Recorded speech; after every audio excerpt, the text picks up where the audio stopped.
எல்லோருக்கும் happy morning. இன்றைக்கி நல்ல சுவையான பானிபூரி எப்படி பண்ணலான்னு பார்க்கலாம் வாங்க. அதுக்கு மட்டும் இந்த பேஜை சப்ஸ்கிரைப் பண்ணாதவங்க சப்ஸ்கிரைப் பண்ணிக்கோங்க.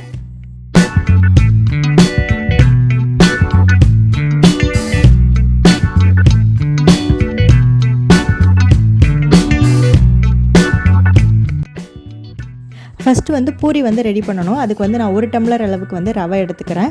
1 டம்ளர் ரவைக்கு 2லேருந்து 3 டேபிள் ஸ்பூன் அளவுக்கு மைதா மாவு கரெக்டாக இருக்கும். கொஞ்சோண்டு உப்பு ஆட் பண்ணி கொஞ்சம் கொஞ்சமாக தண்ணி ஆட் பண்ணி நல்லா பிசைஞ்சு எடுத்துக்கோங்க.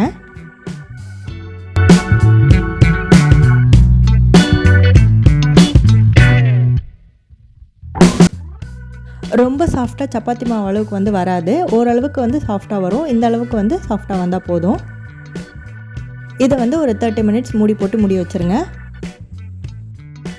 அடுத்தது புதினா தண்ணி ரெடி பண்ணணும். உங்கள் காரத்துக்கு ஏற்ப நீங்கள் பச்சை மிளகா ஆட் பண்ணிக்கலாம். நீங்கள் நல்லா காரமாக சாப்பிடுவீங்க அப்படின்னாக்கா நீங்கள் 4லேருந்து 5 பச்சை மிளகாவும், ஒரு கைப்பிடி அளவுக்கு புதினா, ஒரு கைப்பிடி அளவுக்கு கொத்தமல்லி ஆட் பண்ணிக்கோங்க. கூடவே ஒரு துண்டு இஞ்சி, சீரகம், மிளகு, கொஞ்சமாக தண்ணி ஆட் பண்ணிக்கோங்க. உப்பு தேவையான அளவு ஆட் பண்ணிக்கோங்க. லெமனுடைய சீடெல்லாம் எடுத்துகிட்டு லெமன் ஜூஸ் இதோட ஆட் பண்ணிக்கோங்க. இது எல்லாத்தையுமே சேர்த்து நல்லா பேஸ்ட்டாக அரைச்சி எடுத்துக்கோங்க. பாருங்கள், இந்த அளவுக்கு நல்லா பேஸ்ட்டாக அரைச்சி எடுத்துக்கோங்க. ஒரு வடிகட்டி யூஸ் பண்ணி இதை நீங்கள் வடித்து எடுத்துக்கோங்க.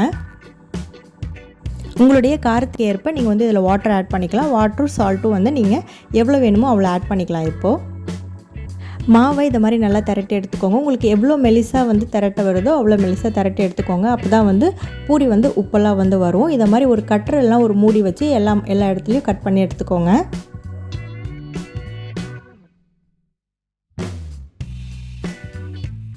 இதை மாதிரி எல்லா பிளேஸ்லையும் கட் பண்ணிவிட்டு மீதி இருக்க மாவை நீங்கள் எடுத்துட்டீங்க அப்படின்னாக்கா உங்களுக்கு ரவுண்டாக பூரி கிடச்சிடும். பாருங்கள், இதை மாதிரி பூரி உங்களுக்கு கிடைக்கும்.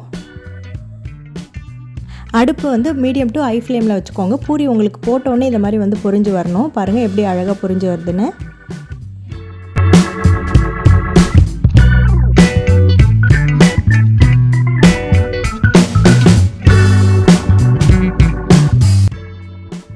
இது மாதிரி எல்லா சைடும் கோல்டன் ப்ரௌன் கலர் சேஞ்ச் ஆனதும் நீங்கள் எடுத்து வச்சிடலாம். இது மாதிரி எல்லா பேட்சும் கொஞ்சம் கொஞ்சம் பேட்சாக சேர்த்து எல்லாமே போட்டு எடுத்துக்கோங்க.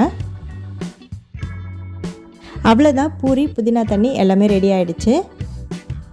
ஸ்டஃபிங் நான் இன்றைக்கி சிம்பிளாக தான் பண்ணியிருக்கேன். உருளைக்கிழங்கை வேக வச்சு மசிச்சு எடுத்துக்கோங்க. வெங்காயம் உங்கள்கிட்ட என்ன வெஜ்ஜீஸ் இருக்கோ அது எல்லாமே குட்டி குட்டியாக கட் பண்ணி ஆட் பண்ணிக்கோங்க. மசாலா கூட நீங்கள் ஆட் பண்ணிக்கலாம், நல்லாயிருக்கும். அவ்வளோதான், சூப்பரான பானிபூரி ரெடி ஆகிடுச்சு. கண்டிப்பாக ட்ரை பண்ணி பார்த்துட்டு கமெண்ட்ஸில் சொல்லுங்கள். எல்லோருக்கும் ஹாவ் அ நைஸ் டே.